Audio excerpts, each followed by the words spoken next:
Good morning. How you guys doing today? Hey, hey, hey. I got my coffee. And it's so tasty. I'm sorry, I just got up. I'm super hyped right now. Too much coffee. So let's get this video started. So welcome you guys. For those who are tuning in for the first time, my name is Harunia. I'm here to basically help people be aware of their thought patterns, their actions, basically just taking the things that you learn out of life and actually walking in that path, taking action in it. So I'm just here to clarify a few things, and the topic of today is the excuses that you make for yourself to stop your growth. Stopping your growth, whether it's your dreams, life, it could be your spiritual path, whatever it is that you're trying to pursue to make yourself, to be the best version of yourself. What excuses are you making for yourself?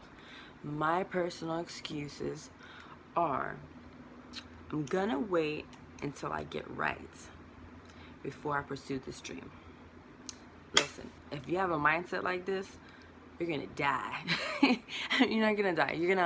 You're gonna die waiting, because there is no real perfect time. There is no perfect, you're not gonna be this perfect being and then you can do all these things. That's not how life works. That's not how it goes. You're basically walking this path and you're growing. You're growing along the way, and you can't really grow unless you go.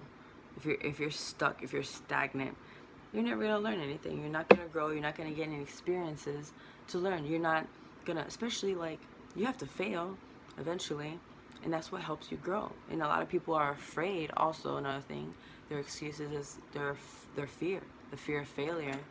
And for those of you who are watching, maybe you might feel like, I don't want to fail.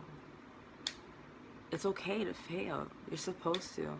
How do you think people learned how to do anything? Perfect example, like say somebody who's learning, like not architect, construction worker. You don't think that they messed up a bunch of times before they finally got it right? Like when they start doing that job. I mean, I don't know exactly what that job consists of in the beginning, but obviously you're building a fucking building. You have to learn, you got your blueprints. You gotta learn how to do this. You gotta learn how to do that. You gotta know, the structure of the home. How are you gonna put it together? And you can't sit here and tell me that somebody like that hasn't messed up before. But when they do, they learn from it and they continue. Another thing that people might think of is, what will people think of me if I pursue what I really want to pursue? You can't be afraid of what people are going to think, because at the end of the day, are they paying your bills? Are they, who are these people to you? It can be your own family, your own partner. And if they really, if people really cared about you, they wouldn't care. They would support you. And if they do, then that's just showing you that maybe you shouldn't have them in your circle in the first place. Maybe your real fear is figuring out whether they care about you or not. You're gonna have to find out eventually. Wouldn't you want to know? Just so you can, cross your T's and find out, who am I gonna allow in my space? Who am I gonna allow in my atmosphere? People who really care about me, or people gonna judge me for who I truly am and who I really want to do or be in life? Another thing is, people might think to themselves, I have to look a certain way before I do this. And the only example I can think of is let's say stereotypical stuff. Let's say somebody wants to be a yoga teacher, and automatically, and it's hard not to be stereotypical, but the first thing I think of is let's say if a dude's teaching the class, I just picture this, super slim guy with the bun, the hairstyle with the bun. Because we assume that everyone looks the same, but in reality, not everyone looks the same. You don't have to look a certain way to be anything, or they think of I don't know how else to explain it. It sounds so stereotypical. But you don't have to wait to look a certain way to be the person that you want to be.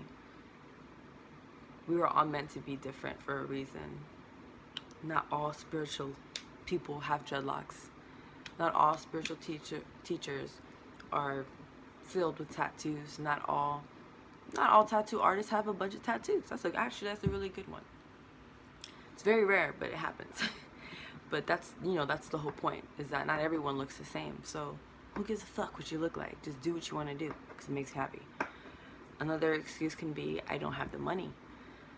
Maybe you have this dream, maybe you have this thing that you want to do, but you're like, damn, how am I even going to get there if I don't even have the funds for it? Now, when it comes to that, that's when strategizing comes into play, because you may not have the money, but you have a job, don't you? Do you have enough time to make the sacrifice to get another job, to have a second to have a second income? I mean, I personally did that. I'm actually working on a third way of income, but I have two set incomes.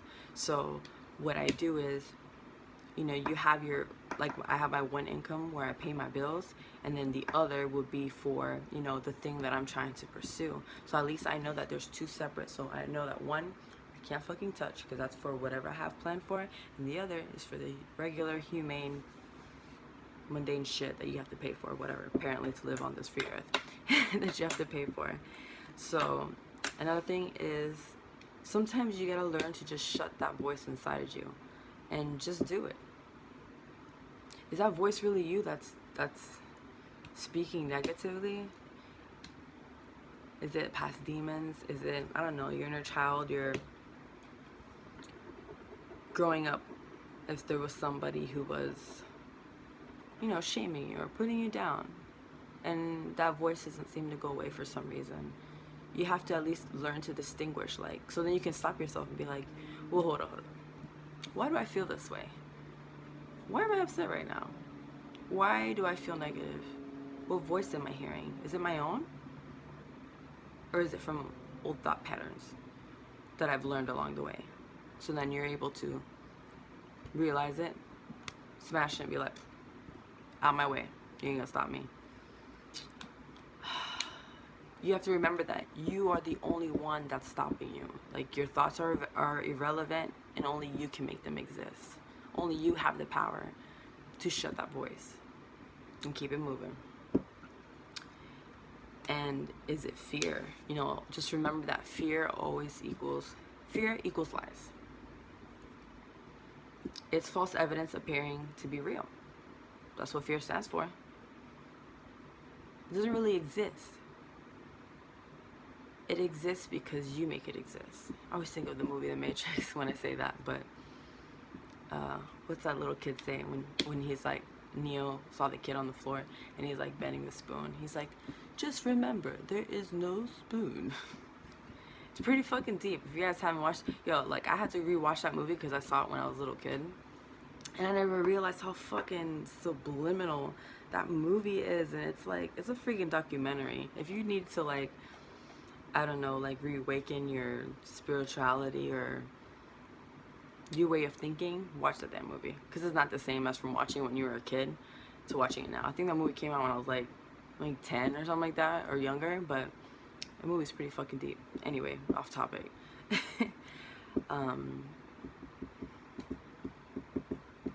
Perfect example for fear I was thinking about the other day. You ever notice, and I know this because of myself and from my son, you notice how kids, when they're afraid of the dark, why do you think they're afraid of the dark? There's scary movies. There's parents who give their kids a nightlight.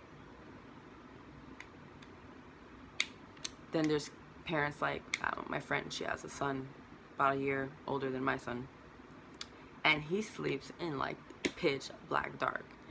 And I remember telling her, man, I wish my son could sleep like that.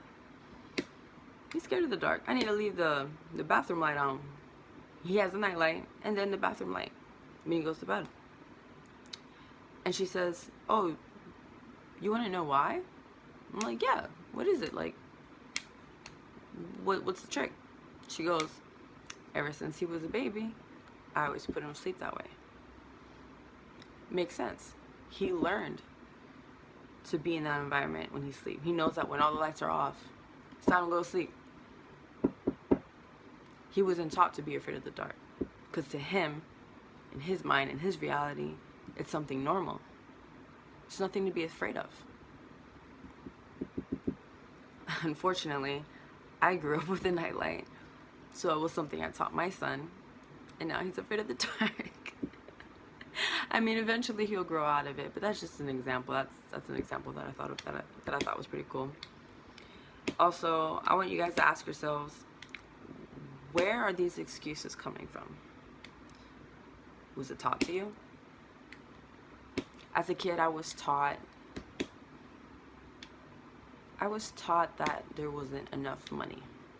So I grow up thinking I can never really have that much money, because that's not for me. That's not, the Lopez family just doesn't get money like that. Every time we go to the store, no, Denise, you can't have that. We don't have enough money. That's a waste. Over time, over years, it gets stuck in here. It's almost like a habit. I started catching myself with my son doing that.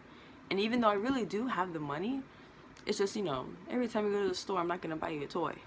Like, you need to teach your kids that. So I remember catching myself saying, I don't have the money. I'm like, wait. What am I teaching my kid? My mom does it too with him. And then now he says,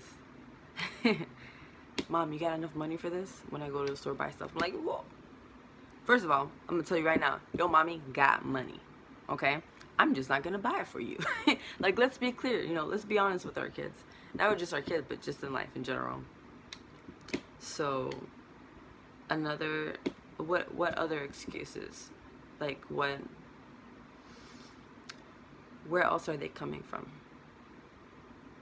When you told your dreams to somebody when you were younger, let's say your parents, or, I don't know, your friends, people around you, you said you wanted to be, I don't know, a surfer. Did somebody laugh at you? You're like, ooh, well, damn. Don't laugh. I mean, I want to be a damn surfer. Why are you laughing at me? That could be a reason.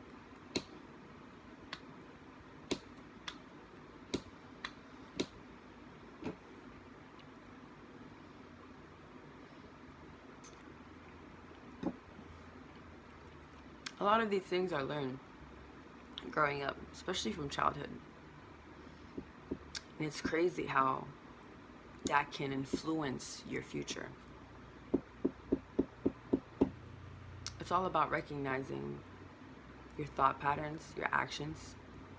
You really have to. It's really hard. Because you have over like 1 million, I don't even know. There's like a study on it, how many thoughts you have per day, but to be able to sit back and examine each thought and sit back and be like, in the middle of just living your life, working, taking care of your kids, whatever,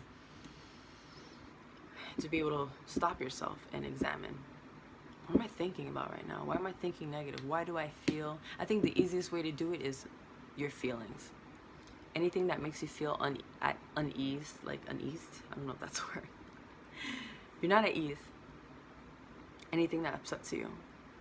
I sit back, take a breath.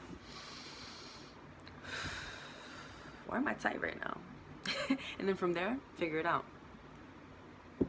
And those things that you might have learned, growing up, it could have been traumatic things that's happened to you, things that you've picked up, things that you've learned along the way. There's this girl that I watch on YouTube. Her name is Pretty Boss. You can look her up as Pretty Boss TV. She's more on the tarot, spiritualism, stuff like that. If you're interested in checking out her stuff, she's awesome, very on point. She talks about inner child work. If you guys want, you can go ahead and check, her channel for that. But a lot of this stuff is rooted from when we were born and from when we were, you know, little kids.